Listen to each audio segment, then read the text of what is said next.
Casi todos consideran a la exploración sensitiva como la parte más difícil de la exploración neurológica.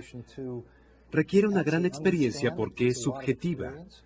Prácticamente no existe manera de evitar el hecho de que es fundamental la cooperación de la persona para llevar a cabo la exploración sensitiva. Ellos comentarán que perciben o no perciben los estímulos. Los antecedentes son de gran importancia para realizar una exploración sensitiva. ¿Cuándo realizaremos una exploración sensitiva detallada o completa? Cuando el paciente refiera síntomas los cuales nos indicarán que el problema podría ser sensitivo. No siempre estos síntomas serán manifestaciones sensitivas directas. No todas las personas acudirán con el médico mencionando, tengo dormidos mis pies o me arden las plantas de los pies. Pero podrían comentar que tienen problemas para caminar. Y como sabemos que la función sensitiva es importante para la marcha, podríamos sospechar que existe un problema sensitivo que afecta a la marcha. Algunas personas referirán un problema sensitivo. Siento que mis pies me queman por la noche. Cuando me recuesto en la cama, mis pies me molestan. O tengo dormida una parte de la cara. Cuando se realiza la anamnesis de tales pacientes, es fundamental que el médico piense en la distribución y evolución de la enfermedad, lo que nos permite saber cómo iniciar la exploración neurológica, porque de lo contrario podríamos iniciar una exploración neurológica infinita. Podrían requerirse horas y horas, de forma que las características en las que realmente estoy interesado es en la distribución del problema, ¿es simétrico o asimétrico? Las enfermedades simétricas tienden a ser metabólicas, enfermedades sistémicas. Las enfermedades asimétricas con mayor probabilidad tienen una causa estructural como un atrapamiento nervioso. Un buen ejemplo de esto sería el síndrome del túnel del carpo. En segundo lugar, ¿dónde empezó la enfermedad? ¿Inició en los pies, en las manos, en la cara? En este caso se considera un principio muy importante de la neurología, la regla de la longitud. Es una regla totalmente evidente y sin importar a qué región se refiera, es de gran utilidad.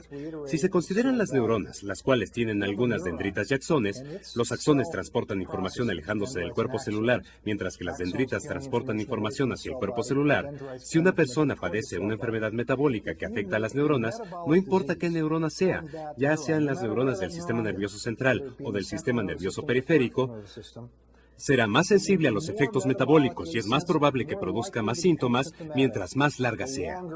Mientras más grande es la célula, mayor trabajo metabólico. Es así de simple.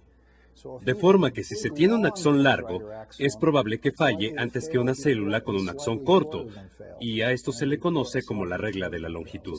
Por ejemplo, en una enfermedad metabólica como la diabetes, la enfermedad afectará a las neuronas. Pongamos como ejemplo las neuronas sensitivas de un ganglio de la raíz dorsal. Mientras más largos sean los axones, más rápido fallará la conducción. Y en ese caso se producirán síntomas como en el caso de la neuropatía diabética sensitiva. El paciente podría comentar que tiene sensación urente en las plantas de los pies, porque quizá las dendritas más largas se hayan visto afectadas conforme progresa la enfermedad a lo largo de varios años. Ciertamente no evolucionan con rapidez. Con el paso de los años se afectarán dendritas cada vez más cortas y al paso de un tiempo se verán afectadas las rodillas. Empezarán a afectarse las puntas de los dedos. Después de todo, las dendritas que alcanzan las puntas de los dedos tienen la misma longitud que las que llegan a las rodillas. No observarán a un individuo con afección de las puntas de los dedos hasta que haya afectación al nivel de las rodillas, y más tarde avanzará a los codos. Lo que ya es bastante malo, cuando se ven afectadas las dendritas de esta longitud, se iniciarán los síntomas en el tórax, en la parte anterior del tórax, porque es donde terminan las dendritas, y avanzarán para producir manifestaciones cada vez peores en el tórax. Finalmente se afectarán las dendritas de esta longitud y entonces el paciente percibirá los síntomas en la distribución del nervio trigémino. Para ser preciso, presentarán los síntomas en la porción superior de la cabeza, en la punta de la nariz y finalmente será más y más intensa. Ustedes podrían decir que esto nunca ocurre. ¿Quién vivirá tanto tiempo como para tener una neuropatía diabética de ese tipo? Eso es cierto. Probablemente no se observen casos de neuropatía diabética, pero otros tipos de neuropatía neuropatías metabólicas podrían producir este tipo de manifestaciones. La porfiria es un ejemplo. Las enfermedades que no cumplan con la regla de la longitud no son enfermedades de los axones o de las dendritas. No son una enfermedad de las neuronas o del sistema nervioso central y no son una enfermedad del sistema nervioso periférico. Si se valora a un paciente en quien no se cumple la regla de la longitud, el médico debería descartar una posible enfermedad axonal o dendrítica, y más bien podría ser una enfermedad central o un trastorno desmielinizante. Ese es el tipo de información que debe obtenerse cuando se explora a un paciente. Por último, es necesario conocer la evolución de la enfermedad. ¿Qué tan rápido está empeorando la enfermedad? ¿Se inició el día de ayer y hoy ha empeorado lo suficiente hasta el punto que hay parestesias de las manos? Podría ser una enfermedad dendrítica o axonal de rápida instalación, o bien pudo haberse instalado a lo largo de varios años con un patrón de neuropatía diabética. Si es muy asimétrica, afectando primero a una mano y luego la otra, es muy poco probable que sea una enfermedad metabólica. La diabetes no podría diferenciar entre las neuronas derechas e izquierdas. Eso no ocurre. Debe ser una enfermedad local y en ese caso, el médico empieza a pensar en atrapamientos nerviosos. Así que, con esos antecedentes, iniciaremos la exploración sensitiva. Ya se ha realizado la anamnesis y hemos analizado el caso. ¿Es una enfermedad desmielizante, no desmielizante, simétrica, asimétrica, aguda, subaguda o crónica? A continuación se explora al individuo. La exploración sensitiva se divide en dos componentes que se conocen como modalidades primarias. Son los grupos de sensibilidad que incluyen la sensación dolorosa y la sensación térmica, que se conocen como nocicepción, y que se refiere a los estímulos que potencialmente podrían lesionar los tejidos, como el frío o el calor extremos, o bien lesiones por punción. Estos estímulos son transportados por fibras nerviosas desnudas y fibra C, fibras muy delgadas y desmielinizadas que llevan información al sistema nervioso central. Otro tipo de información indica estímulos no nocivos que incluyen la vibración, el sentido de la posición y el tacto, que son transportados por dendritas de grueso calibre y que llevan la información al sistema nervioso central. Yo divido esta información en estímulos nocivos y no nocivos, de conducción lenta y de conducción rápida. Estas son las modalidades primarias de sensibilidad, dolor y temperatura, sentido de vibración, sentido de posición y tacto, que son los bloques que construyen la sensibilidad. El segundo componente del examen sensorial se denomina modalidad cortical, la modalidad secundaria, que se refiere a la capacidad del cerebro para transformar la información en algo que tenga sentido. ¿Puedes decirme qué es esto que puse en tu mano sin observarlo? ¿Puedes decirme si escribí un número en tu mano? ¿Puedes sentirlo? Obviamente esto no es un trabajo que realiza el nervio, pues es la corteza la que realiza el trabajo. Iniciaremos con las modalidades primarias. En tiempos antiguos se utilizaba este aparato para estimular. Solía ser muy útil, pero hoy en día se utiliza poco y se conoce como rueda dentada. Parece un dispositivo medieval de tortura, pero en realidad era un dispositivo muy útil. Tiene puntas y podría aplicarse sobre la pierna o un brazo y podría pedirse al paciente que indique cuándo lo percibe. Con este método puede demostrarse la regla de la longitud. Se observa que para el momento en que la lesión alcanza las rodillas hay afección de la punta de los dedos. Con este aparato se explora la regla de la longitud. La afectación es perfectamente simétrica y por tanto podría ser una enfermedad metabólica como neuropatía diabética o alcohólica. Además, en otros casos, esta información podría ser de gran utilidad si se sospecha una enfermedad de la médula espinal. Puede explorarse el nivel de sensibilidad en el tronco. Sin importar qué tan mal se encuentra la neuropatía, nunca produce alteraciones del tronco con exploración normal por arriba de determinado límite y anormal por debajo de él.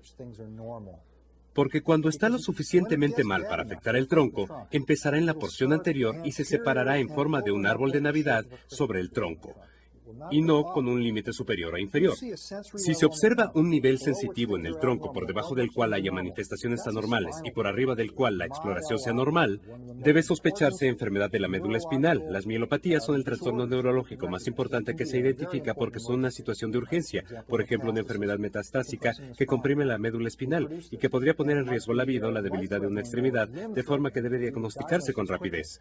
Siempre se explora para establecer el nivel sensitivo en el tronco, y este aparato podría ser de gran utilidad, pero no lo utilizaremos. Esto me recuerda que debo aplicarme alcohol en gel antes de tocar a mi paciente. Ustedes recordarán que hay infecciones por VIH, por hepatitis C, y ya no utilizamos la rueda dentada porque puede transmitir enfermedades de un paciente a otro. Utilizaremos estas pequeñas agujas desechables, que en realidad no están muy afiladas y no son tan eficaces como la rueda dentada, pero son seguras y se desechan al concluir la exploración. Esto es un pequeño alfiler delgado y con él tocaré la piel para verificar la sensibilidad. Puedes sentir la aguja, ¿verdad? Sí. Cierra tus ojos y dime si te toco con el extremo romo o el extremo afilado. Romo afilado. Afilado. ¿Y ahora? Romo. Romo. Romo. Afilado. Afilado. Romo. Como pueden observar, él me puede decir con gran precisión si era el extremo romo o el extremo afilado.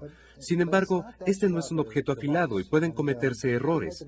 Por ejemplo, si se explora una zona callosa y se toca con el extremo afilado y no se aplica suficiente fuerza, la persona podría considerar que es el extremo romo. No es una prueba perfecta. Es mejor utilizar la sensación térmica, que utiliza el mismo sistema. Un objeto de diámetro pequeño, el mismo sistema pero sin lesionar a la persona. Un estímulo frío difícilmente podrá lesionarlo, pero con una aguja puede producirse una lesión. ¿Puedes sentir el frío? Sí. ¿Puedes sentirlo con claridad? Sí. Por favor, cierra tus ojos y dime si te toco con algo frío o con algo no tan frío.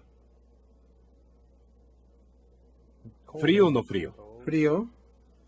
Frío. Frío. ¿Esto es diferente? No frío. No frío. Frío. Frío. Es interesante porque mis manos están frías por la temperatura de esta habitación y tengo dificultades en la exploración. A él le está costando trabajo diferenciar entre el diapasón y mi mano porque mis manos están en realidad muy frías y el diapasón ha empezado a calentarse y no está tan frío. Lo intentaremos una vez más, esta vez con una sensación de frío y esto no está tan caliente, pero no se percibe como una sensación de frío. Intentemos de nuevo, cierra los ojos. No frío. Frío. ¿Tuviste dudas en esta ocasión? Es un poco sí, difícil. un poco difícil. Puedo verlo, es un poco difícil. Yo no suelo utilizar objetos calientes, aunque con objetos calientes podría funcionar bien, porque no puedo juzgar la intensidad del estímulo y podría quemar a alguna persona. Se requiere de una gran cooperación del individuo y ustedes pueden observar que en ocasiones hay errores. Esto se refirió a la sensibilidad térmica.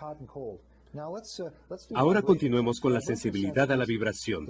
Es uno de los aspectos más importantes a valorar y para este propósito utilizaremos un diapasón de 128 ciclos por minuto, el cual proporciona un estímulo directo al hueso muscular, que son los propioceptores musculares. ¿Percibes la vibración? Bien, lo haremos en tu mano. Cierra los ojos. ¿Percibes la vibración? Sí. Infórmame cuando se detenga la vibración. Veremos durante cuánto tiempo puede percibirlo.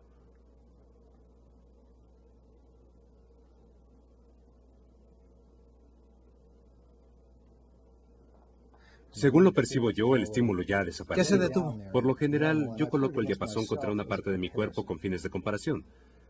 Se pierde casi 10% de la sensibilidad a la vibración cada década después de los 60 años de edad. Yo tengo 64 años y mi sensación de la vibración en la mano es casi igual a la de este joven, casi 30 años más joven que yo. A continuación valoraremos el tobillo. Permíteme sujetar tu tobillo. ¿Sientes esto? Sí. Dime cuando se detenga.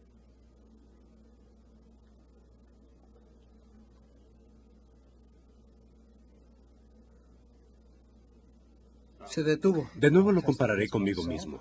Tenemos una sensibilidad similar. Nuestros propioceptores musculares funcionan bastante bien. Otra prueba que utilizamos a menudo es el sentido de la posición. Voy a mover tu dedo hacia arriba y hacia abajo y sin observar, dime si dirigí la punta de tu dedo hacia arriba o hacia abajo. Cierra los ojos. ¿Hacia dónde lo moví? ¿Abajo? ¿Hacia dónde? ¿Abajo? Yo hago movimientos muy finos. A menudo cierro mis ojos e intento realizar el movimiento más pequeño que yo mismo pueda percibir. Hacia arriba. Él lo percibió de inmediato. Es una prueba muy precisa. Si se colocan los dedos a ambos lados de la articulación, la persona no tendrá un indicio por la presión relativa por arriba y por abajo de la uña. Puede realizarse la misma prueba en los dedos del pie, pero por ahora no tiene objeto que lo haga. Otra forma de valorar el mismo sistema en las estructuras axiales, en las extremidades, en particular en las piernas, es la prueba de Romberg.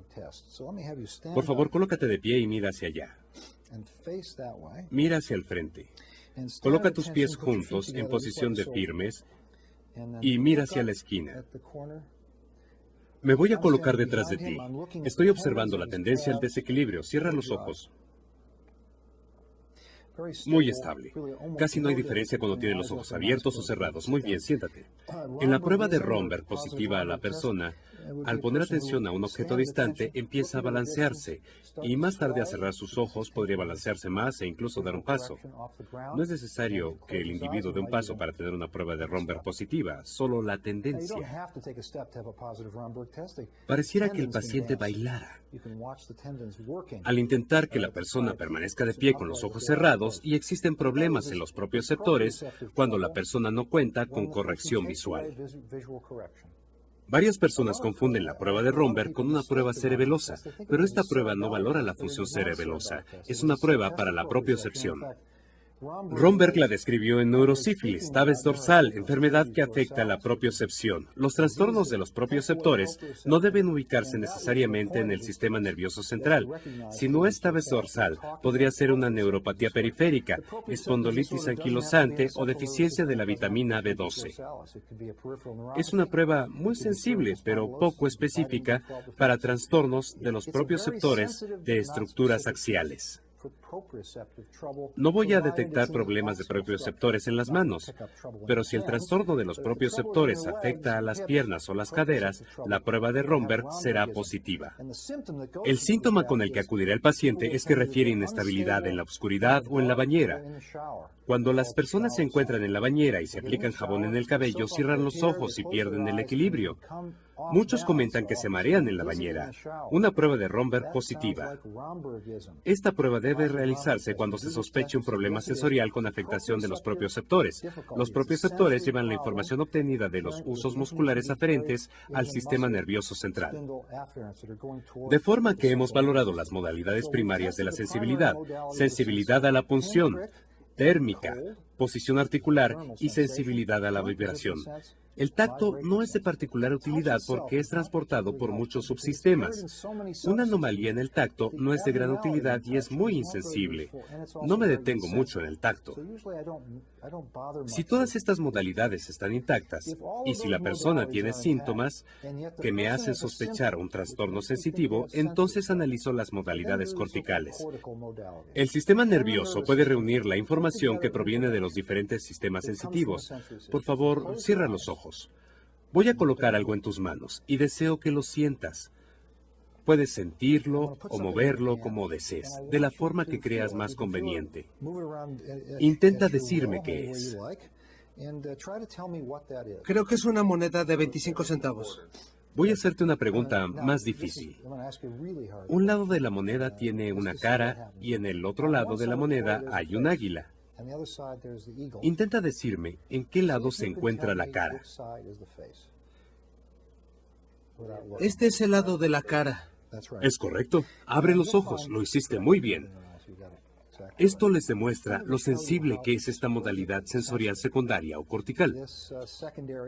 Significa que los nervios están transportando la información con gran fidelidad hacia la médula espinal, de ahí hacia el tálamo y hacia el lóbulo parietal, de donde su memoria recupera la información que se ubica en los lóbulos temporales. Él reunió toda esta información de forma que pudo decir que es una moneda de 25 centavos. Y además mencionar en qué lado se encontraba la cara. Diferenció entre el lado liso de la cara y el lado donde se encuentra el águila. Una persona sana puede hacer esto bastante bien y no cambia mucho con la edad. Incluso una persona de 80 años puede hacer esto con precisión. Realizaremos otra prueba. Cierra tus ojos. Dame la palma de tu mano. Voy a escribir números en tu palma y por favor dime qué números he escrito. ¿Listo? ¿Qué número fue? 3.